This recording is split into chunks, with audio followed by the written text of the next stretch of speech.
Hey, so this is it. This is my tower garden. Down here is where you store the water. So it just goes in the top here, and there's it's on wheels, so you can just spin it around and move it easily. This is your water measurer that tells you how much water you've got. And then in the tower, you've got 20 pots, so you can literally grow 20 of your greens or your plants. So here I've got my parsley. And this is aeroponics, so it's not hydroponics. This is NASA technology, and it's taking hydroponics the next step further. And I'll just explain why. Because the water is on a little pump in here. I have it pumping for 15 minutes every hour.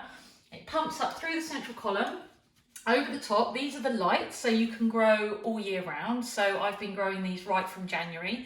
So you don't have to worry about how much sunlight you've got. I mean, my kitchen's quite a dark space. So self-lit, self-watering. This is the timer for the lights, and then basically with aeroponics, the roots actually dangle through the middle. They're not sitting in the water. So I'll just show you how I gave mine a little haircut yesterday. So these are the roots. They were like a couple of feet long, but I've, trimmed them down.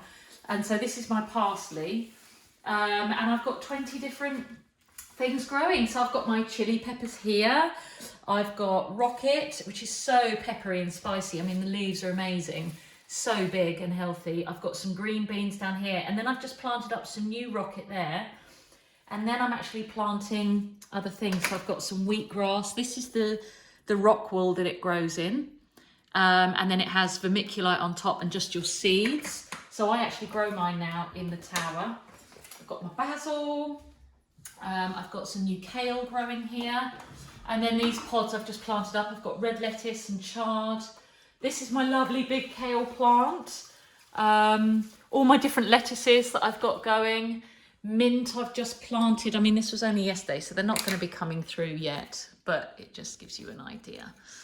And that's it really. Yeah, so what they're showing in studies, because it's aeroponics and the roots are suspended and being oxygenated constantly, that the plants grow 3 times faster than in soil, but they're 70% more nutrient dense than if you were growing in soil or with hydroponics, you know. And even with hydroponics outside, for example, you're still weather dependent. This uses 98% less water. So you've got a lot less water, massive higher yield, 70% more nutrients, self-lit, self-watering, and literally fuss-free. It's so easy. And what I love most is having my smoothies in the morning and literally picking, you know, a handful of parsley, some basil, some of the mint, rocket, kale, just putting it all in my smoothie and just having that every day as a fresh greens. You don't have to wash it. You don't carry the pests or anything. There's no herbicides. It's just so clean and organic and literally farm to table. So that's the tower.